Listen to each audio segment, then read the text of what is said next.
Audio Jungle.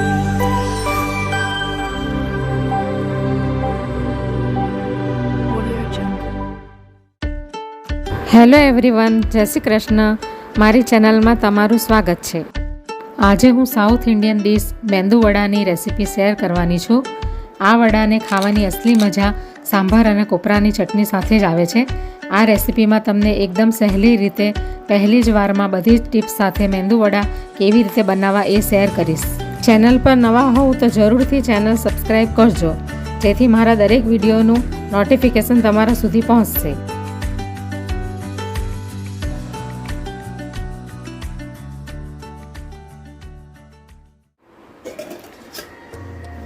તો આજે હું મેંદુ વડાની રેસીપી શેર કરવાની છું. તો એના માટે મેં આ અડદની દાળ અને થોડીક મગની દાળ અને અડધી ચમચી મેથીના દાણા એને મેં 4 થી 5 કલાક પહેલાં પલાળી દીધા હતા. અને આપણે ઘરમાં જેટલા સદસ્યો હોય એ પ્રમાણે આપણે દાળ લઈ લેવાની, વાટકીનું માપ સેટ કરીને. તો 2 વાટકી જેટલી દાળ મેં અડદની લઈ લીધી હતી અને અડધી વાટકી જેટલી મગની લઈ લીધી હતી. 4 થી 5 કલાક આ દાળ પલળી ગઈ છે.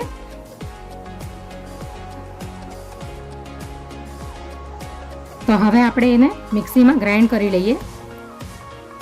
અને આપણે આ દાળ પીસતી વખતે એની અંદર જરાક પણ પાણી નથી નાખવાનું. જો પાણી નાખશું તો પછી એકદમ લિક્વિડ જેવું થઈ જશે, તો વડા બરાબર તૈયાર નહીં થશે. એટલે આપણે એને બરાબર પાણી એનું કાઢી ને પછી જ આપણે એને પીસવાની છે.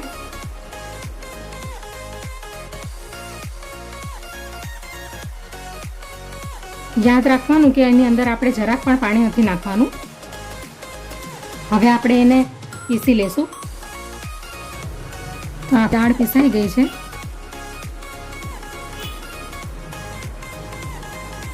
આ રીતની આપણે દાળ બધી પીસી લેશું.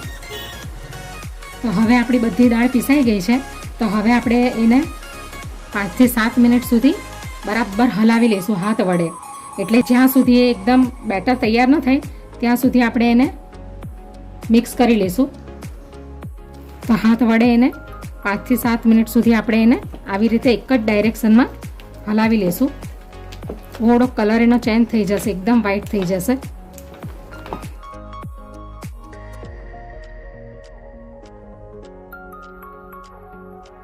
તો તમે જોઈ શકો છો કે એનો કલર એકદમ વ્હાઈટ થઈ ગયો છે, એટલે કે ચેન્જ થઈ ગયો છે.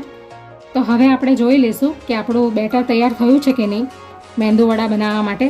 તો એના માટે એક આ વાટકી મેં પાણીની લીધી છે. તો એની અંદર થોડુંક બેટર આપણે આવી રીતે નાખીશું.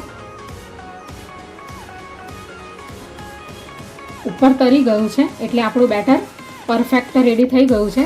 તો હવે આપણે મેંદુ વડા બનાવવાનું ચાલુ કરીએ. તો હવે આપણે મેંદુ વડાના બેટરમાં સ્વાદ પ્રમાણે મીઠું નાખી દઈશું. થોડીક અડધી ચમચી હિંગ નાખી દઈશું. અડધી ચમચી જીરું નાખી દઈશું. અને આપણે અડધી ચમચી લીલા મરચાં અને આદુની પેસ્ટ નાખી દઈશું. તમે આને સાદા પણ બનાવી શકો, અને તમારે એની અંદર ઓનિયન નાખવા હોય અથવા તો કઢી પત્તા, ધાણા, લીલા ધાણા એ નાખવું હોય તો તમે એ પણ નાખી શકો. અને તમારે સાદા બનાવવા હોય તો ફક્ત મીઠું અને હિંગ અને આ જીરું નાખીને પણ તમે બનાવી શકો. તો હવે આપણે એને ફરીથી મિક્સ કરી લઈએ.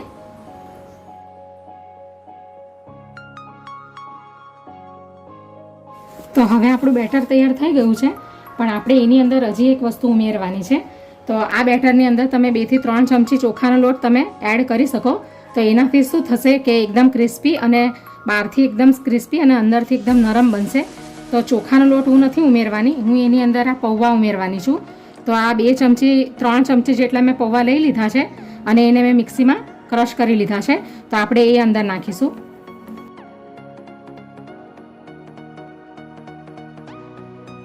આ નાખવાનું કારણ એ જ છે કે આપણા વડા મેંદુ વડા એકદમ ક્રિસ્પી બનશે અને થોડુંક અંદર મોઇશ્ચર પણ થોડુંક સુકાઈ જશે, એટલે વડા બનાવવાની પ્રોબ્લેમ નહીં આવે. હવે આપણે મિક્સ કરી લઈશું બરાબર. તમારે ચોખાનો લોટ નાખવો હોય તો ચોખાનો લોટ નાખવો, નહીં તો પછી પૌવા ક્રશ કરીને નાખી દેવા. તો હવે આપણું મિશ્રણ તૈયાર થઈ ગયું છે મેંદુ વડાનું. તો હવે આપણે મેંદુ વડા બનાવવાનું સ્ટાર્ટ કરીએ. તો હવે આપણું તેલ ગરમ થઈ ગયું છે. તેલને આપણે પહેલાં ગરમ કરી લેવાનું બરાબર, અને પછી મીડિયમ ફ્લેમ પર કરી દેવાનું. નહીં તો પછી વડા ઉપરથી બળી જશે અને અંદરથી કાચા રહેશે. તો હવે આપણે મેંદુ વડા બનાવવાનું સ્ટાર્ટ કરીએ. તો પહેલાં શું કરવાનું છે કે હાથમાં આપણે આવી રીતે હાથને આપણે પાણીમાં પલાળી દેવાના છે, એટલે આ મિશ્રણ બધું આપણા હાથમાં ચોંટે નહીં. પછી આ રીતે આપણે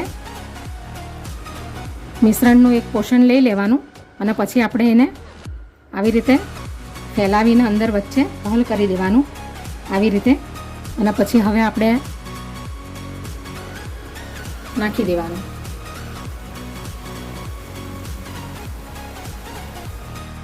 આવી રીતે આપણે બીજું પણ મેંદુ વડું તૈયાર કરી લઈશું.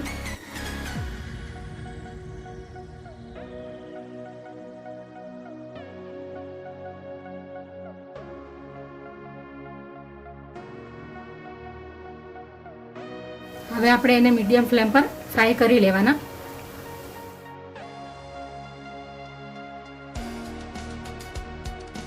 ગોલ્ડન બ્રાઉન થાય એટલે આપણે એને કાઢી લઈશું.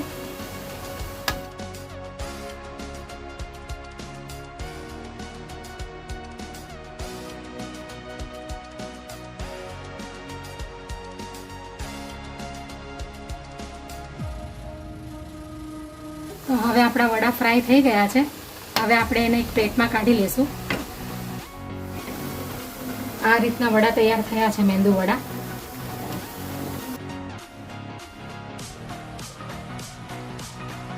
આવી રીતે થોડુંક તેલ એનું નિતારી લેવાનું.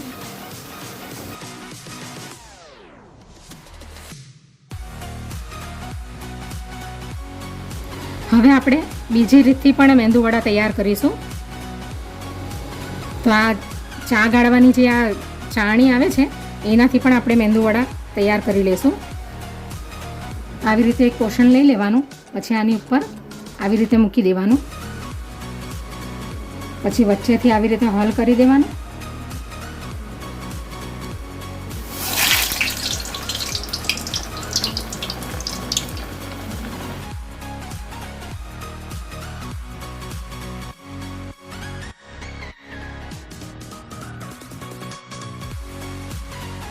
તો આવી રીતે આપણે ચાળણીની મદદથી પણ બનાવી શકીએ અને હાથની મદદથી પણ બનાવી શકીએ.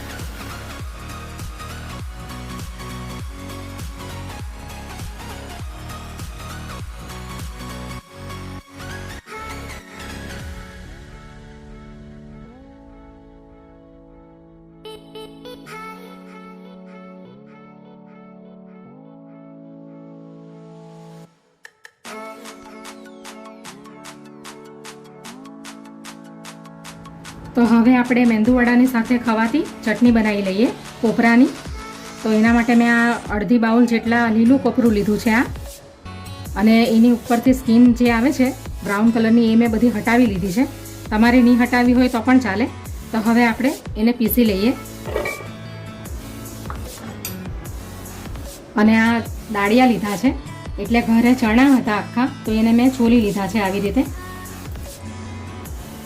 તો આ એક મોટી ચમચી જેટલા આપણે દાણા લઈ લીધા છે ચણાના, એટલે કે દાળિયા, એ નાખી દઈશું અંદર.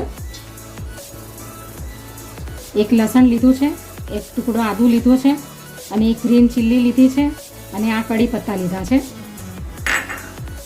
તમે લસણ ન ખાતા હો તો તમે લસણને સ્કીપ કરી શકો.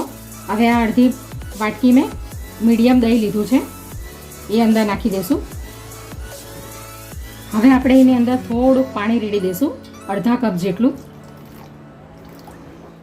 હવે સ્વાદ અનુસાર મીઠું નાખી દઈશું અંદર. તમારે લીલા ધાણા નાખવા હોય તો તમે નાખી શકો. હવે આપણે એને મિક્સીમાં ગ્રાઇન્ડ કરી લઈએ. તો હવે ચટણી તૈયાર થઈ ગઈ છે, તો એને આપણે એક વાટકીમાં કાઢી લઈએ.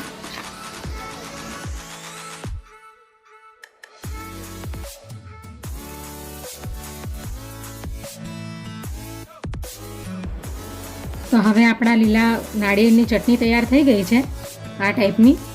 તો હવે આપણે એની ઉપર વઘાર કરી લઈએ. તો હવે આપણે ચટણીનો વઘાર તૈયાર કરી લઈએ. તો એના માટે આ એક ચમચી જેટલું ઓઇલ નાખી દીધું છે. હવે અડધી ચમચી રાઈ નાખી દઈશું. હવે આ એક મરચું નાખી દઈશું સૂકું લાલ, અને 2 થી 3 કડી પત્તા નાખી દઈશું.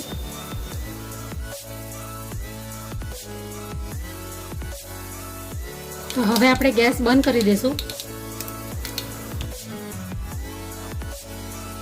તો હવે આપણો વઘાર તૈયાર થઈ ગયો છે.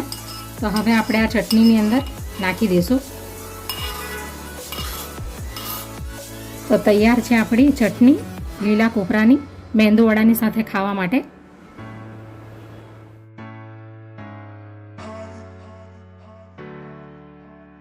તો આપણા મેંદુવડા તૈયાર થઈ ગયા છે. તો ઉપરથી ક્રિસ્પી અને અંદરથી એકદમ નરમ. તો હવે આપણે એને સર્વિંગ પ્લેટમાં કાઢી લઈએ.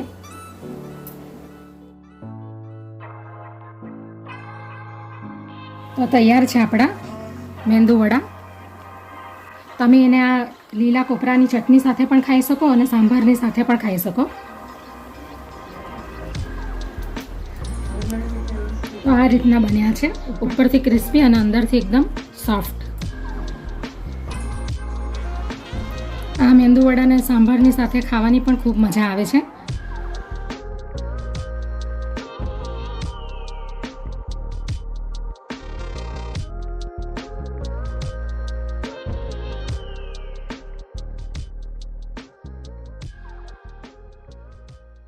Audio Jungle.